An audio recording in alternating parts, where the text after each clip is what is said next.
Qualifier sa pagkuha ng 2K uplift ayuda mula sa SSS at sa DSWD.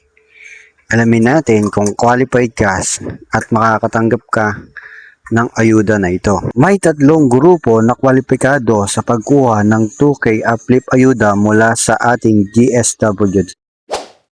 Narito ang unang pangkat na pwedeng makareceive o makatanggap ng 2K uplift ayuda mula sa ating DSWD.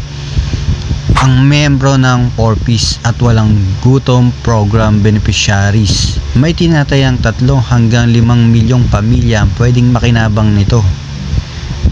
Kwalifikasyon para mapili at para maging kwalipikado.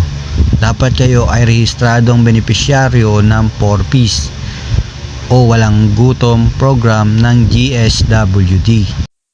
Sumunod naman ay ang poor and near poor households na may tinatayang 2 hanggang 5 milyong pamilya ang pwedeng makinabang nito.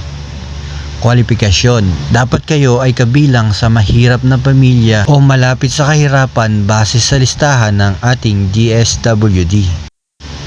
At ang panghuli ay ang low-income workers na may tinatayang 1 hanggang 5 milyong pamilya ang pwedeng makinabang nito. Kwalifikasyon.